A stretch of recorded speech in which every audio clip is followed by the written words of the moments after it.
छोटी मोटी हमारा अंगनवा छठवा कर बेजारो।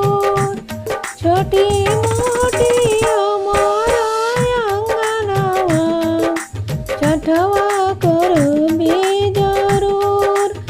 पाँच ही सखी मिली आरा जोई बेजारूर सार जोई बेजारूर।